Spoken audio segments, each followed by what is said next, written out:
Good evening, and welcome to Masterworks with Michael. Tonight, we will be reading The Frog King, or Iron Henry, by the brothers Grimm. This reading is based off of the 1884 translation, Household Tales, by Margaret Hunt. The Frog King, or Iron Henry. In old times, when wishing still helped one, there lived a king whose daughters were all beautiful. But the youngest was so beautiful that the sun itself, which has seen so much, was astonished whenever it shone in her face. Close by the king's castle lay a great dark forest, and under an old lime tree in the forest was a well.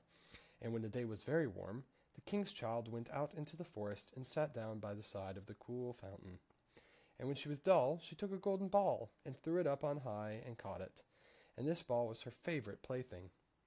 Now it so happened that on one occasion the princess's golden ball did not fall into the little hand which was holding up for it, but on to the ground beyond, and rolled straight into the water. The king's daughter followed it with her eyes, but it vanished, and the well was deep, so deep that the bottom could not be seen. On this she began to cry, and cried louder and louder, and could not be comforted. And as she thus lamented, someone said to her, "What ails thee, king's daughter? Thou weepest so that even a stone would show pity." She looked round to the side from whence the voice came, and saw a frog stretching forth its thick, ugly head from the water. "Ah, old water splasher, is it thou?" said she. "I am weeping for my golden ball, which has fallen into the well." "Be quiet, and do not weep," answered the frog. "I can help thee, but what wilt thou give me if I bring thy plaything up again?" "Whatever thou wilt have, dear frog," said she, "my clothes, my pearls and jewels, and even the golden crown which I am wearing." The frog answered, "I do not care for thy clothes, thy pearls and jewels, or thy golden crown.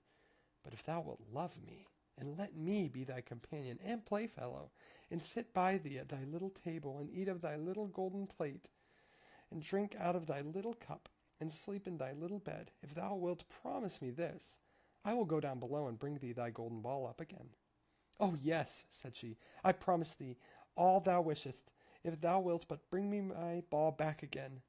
She, however, thought, "How silly the frog does talk. He lives in the water with the other frogs and croaks, and can be no companion to any human being."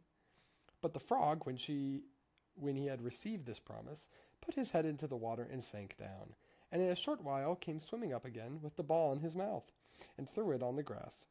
The king's daughter was delighted to see her pretty plaything once more, and picked it up and ran away with it. "Wait, wait," said the frog. "Take me with thee.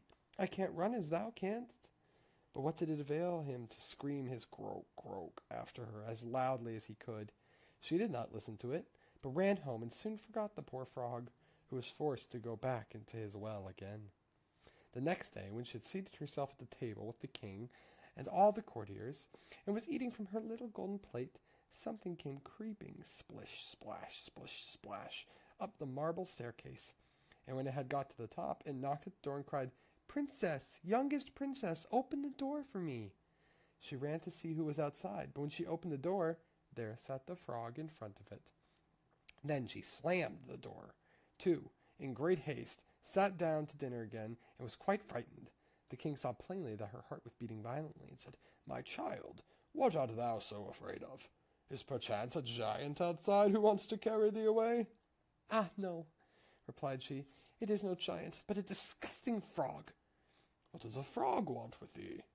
"Ah, dear father, yesterday as I was in the forest sitting by the well playing, my golden ball fell into the water, and because I cried so, the frog brought it out again for me, and because he so insisted, I promised him he should be my companion, but I never thought he would be able to come out of his water, and now he is outside there and wants to come into me." In the meantime it knocked a second time, and cried, "Princess, youngest princess, open the door for me. Dost thou not know what thou saidst to me yesterday by the cool waters of the fountain? Princess, youngest princess, open the door for me." Then said the king, "That which thou hast promised must thou perform. Go and let him in." She went and opened the door, and the frog hopped in and followed her, step by step, to her chair. There he sat and cried, "Lift me up beside thee." She delayed, until at last the king commanded her to do it. When the frog was once on the chair, he wanted to be on the table, and when he was on the table, he said, "Now push thy little golden plate near to me, that we may eat together." She did this, but it was easy to see that she did not do it willingly. The frog enjoyed what he ate, but almost every mouthful she took choked her. At length he said, "I have eaten and am satisfied. Now I am tired.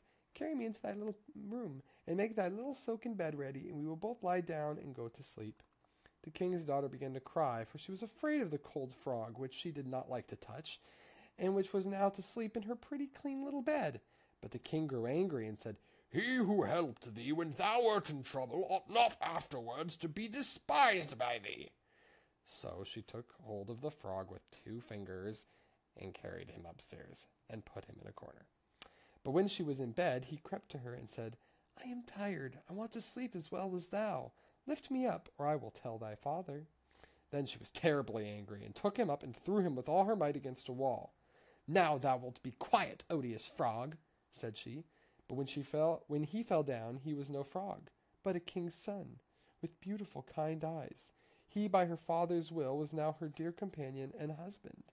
Then he told her how he had been bewitched by a wicked witch, and how no one could have delivered him from the well but herself, and that tomorrow they would go together into his kingdom. Then they went to sleep, and next morning, when the sun awoke them, a carriage came driving up with 8 white horses, which had white ostrich feathers on their heads, and were harnessed with golden chains. And behind stood the young king's servant, Faithful Henry. Faithful Henry had been so unhappy when his master was changed into a frog that he had caused 3 iron bands to be laid round his heart, lest it should burst with grief and sadness. The carriage was to conduct the young king into his kingdom. Faithful Henry helped them both in, and placed himself behind again, and was full of joy because of his deliverance. And when they had driven a part of the way, the king's son heard a cracking behind him, as if something had broken. So he turned round and cried, "Henry, the carriage is breaking." "No, master, it is not the carriage. It is a band from my heart, which was put there in my great pain when you were a frog and imprisoned in the well." Again, and once again, while they were on their way, something cracked, and each time the king's son thought the carriage was breaking, but it was only the bands which were springing from the heart of Faithful Henry, because his master was set free and was happy. Well, that's the end of our reading for tonight. I know it was a short one.